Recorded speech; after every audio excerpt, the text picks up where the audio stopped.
Tatlong patak lang mga kabiisi sa ating dila. Yan, tatlong patak, 1, 2, 3, charurot. Sa morning, afternoon, and evening. Yung taong maraming pinagdaanan sa buhay na sa kalusugan, na marami na siyang nadaanan na sakit. Marami yang alam kung ano yung gamot.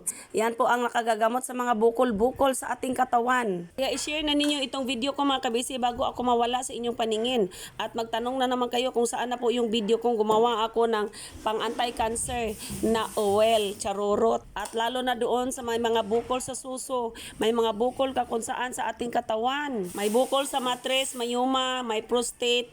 Ito po, napakaganda po ito mga kabisi. Kaya handa na ng papel at ballpen para naman ay hindi na naman kayo mawala at hindi na naman ninyo matandaan kung ano po ang proseso sa paggawa nito. Kaya hinikayat ko kayong lahat mga kabisi, nagagawa na tayo.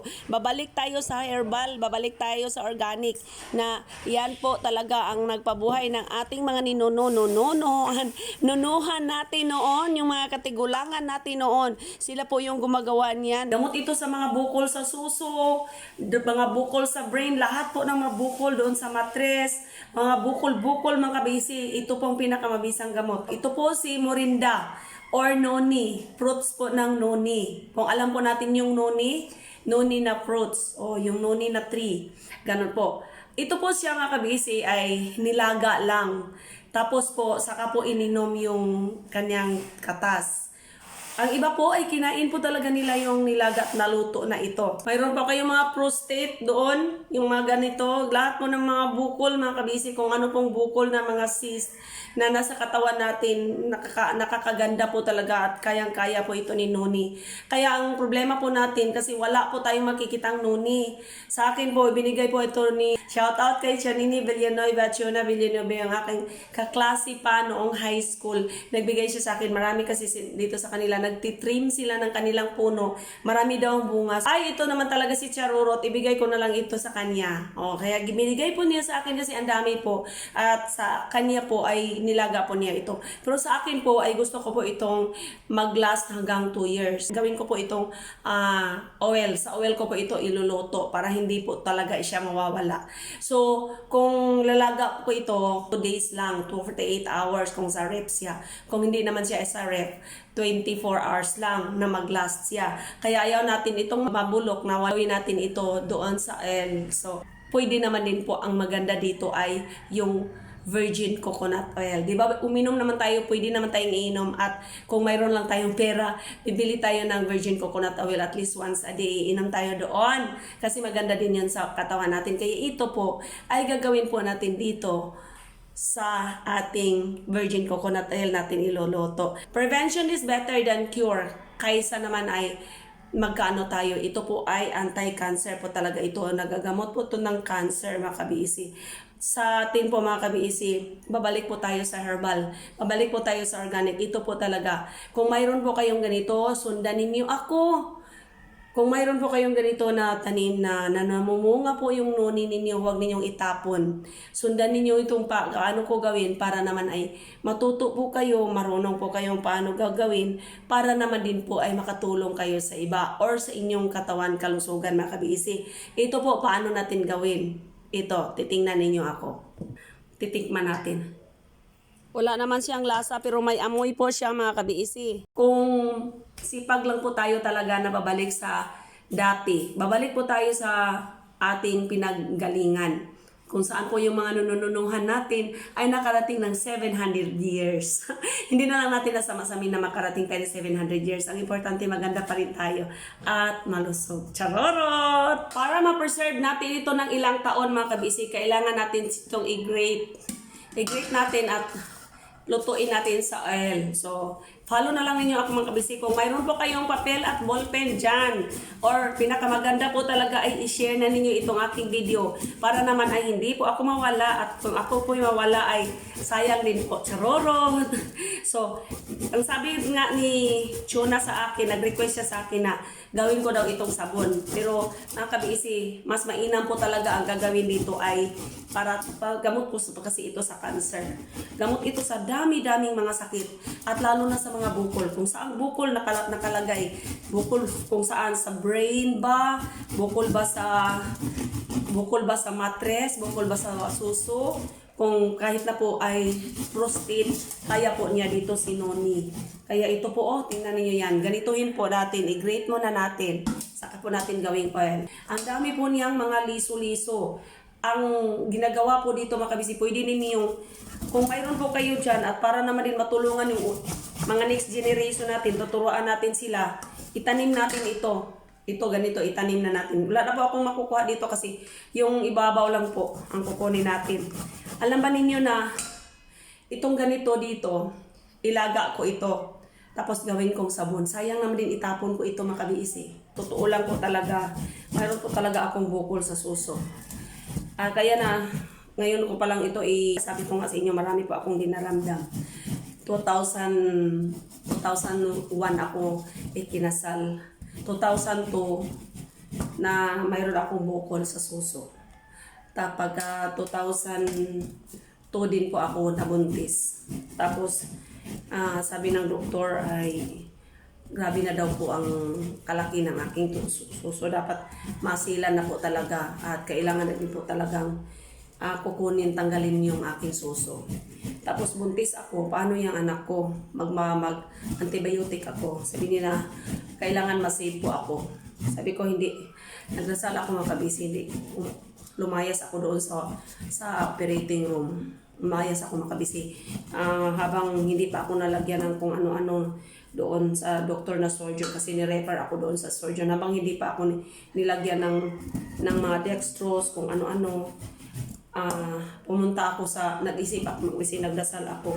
Tapos yung dasal ko mga kabisi ay napunta doon pag na-realize ko, hindi pala talaga ako magpapa-opera. Tapos bigla lang akong umalis. Umalis ako, pumunta. Diretso po akong simbahan. Ang asawa ko nga nagtaka bakit kami umalis doon. Tapos sabi ko, hindi ako magpapa-opera. Hindi ko isaalang-alang ang buhay ng anak ko. Naalala ko lang kasi ito Naalala ko kasi ito kasi mayroon po, dahon po ang ininom ko dito noon. Dahon kasi wala po, hindi pa po namumunga. Kaya ito, tuwa po ako nang nakita ko may bunga na. Nabinigyan ako ni Chonini. Mayroon pala silang tanim dito. Kaya titingnan yung mga kapitbahay ng mga kabisi. Tingnan niyo, marami na sa dalawa lang. Sus, ang dami nang matulungan dito mga kabisi. Tapos, pumunta ako sa simbahan. Tapos, sabi ko, kahit hanggang 9 months lang, maipanganak ko lang itong anak ko. Yung anak kong lalaki ngayon nga, nag-aaral ng architecture. Kasi 2 beses nga ako nakunan ng kabisi yung nabuntis na naman ako ulit. Yun pa naman ay para makuha lang din siya, para mawala lang din siya dahil doon sa sakit ko. Pero sabi ko, hiningi ko na lang sa Panginoon, sabi ko, hanggang 9 months lang, Lord. Pagka silang ko lang ng anak ko, okay na ako, Lord. Basta lang mabuhay ang anak ko. Hindi lang na mawala ang buhay niya. Kaya po, mga kabiisi, pagka napanganak ako, hindi naman napanganak ko naman siya ng totoo talaga. At CS lang nga, kasi matakot nga yung asawa ko na maire-ire pa ako ba.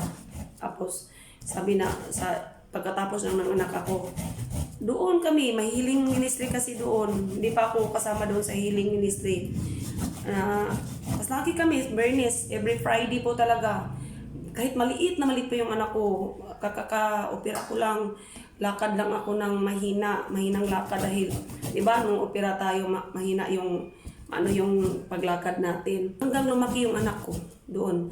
Lumaki doon sa healing ministry na yun. Tapos nakilala na siya, naglakad na siya, 7 months, naglakad na siya. Umaalog-alog yung aking 7 months, lumakad na siya, marunong na siyang tumayo at lumakad doon sa aisle ng simbahan. Sa Xavier po yan, makabisi.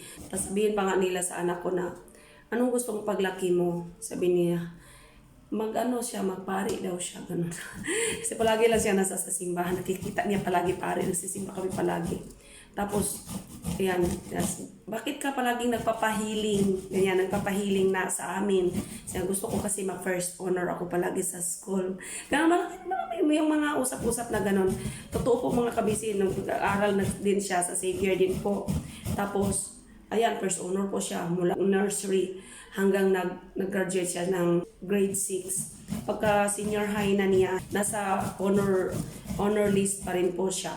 Tapos iyan ngayon, nag-aral na siya, 20 plus na yung anak ko. O imagine niyo yung mga kabisit, wala na po yung aking bukol sa suso. Yan, wala po siya mga kabisit. Ilang taon na po yung extension ni Lord sa akin. Diba sabi ko nga sa inyo, basta hingiin lang natin, ibigay niya sa atin. Yan, ito pong buhay kong ito ay titingnan po ninyo mga kabisi. Titingnan nyo, marami po akong pinagdaanan aside from that experience. Marami pa po akong pinagdaanan. Yung pong malaki na siya, na 4 years old na yata siya noon or 6 ba yun, na nagkaroon din po ako ng gallstone. Yan, sinare ko na din po yun sa inyo. Kaya sa mga ganon-ganon ay bumalik ako sa normal, yung organic. Balik tayo sa organic po. Sige, itinuro ko ito sa inyo. Baka naman makatulong din po ito sa inyo.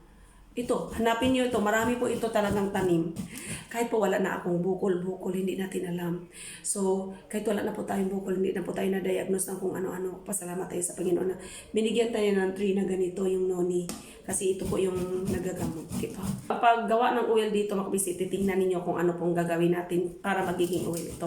Magaling ako dyan eh. Alam niyo na albularya po ako dito. Amin talaga. Ako po talaga ang tatanungan nila kung ano pong gamot sa mga ganun. Marami na kasi yung taong maraming pinagdaanan sa buhay na sa kalusugan, na marami na siyang nadaanan na sakit. Marami yang alam kung ano yung gamot sa mga herbal. Kaya yan, tandaan niyo yan.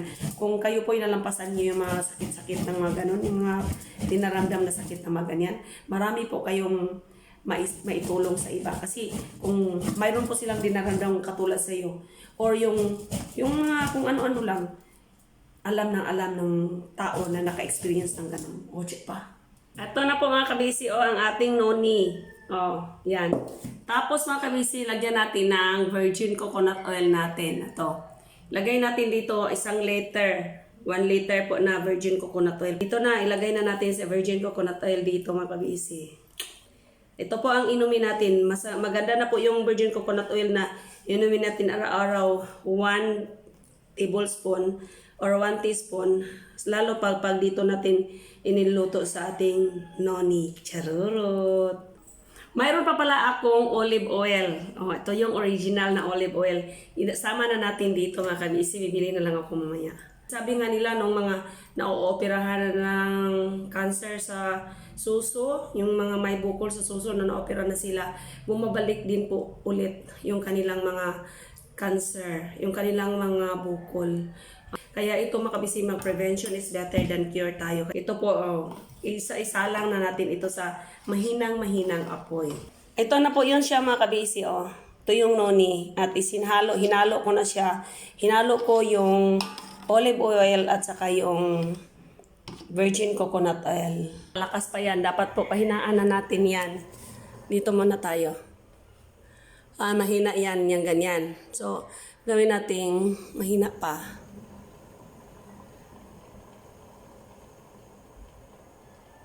Parang nagsalang ka lang ng rice na pinapakul ng kumulo na.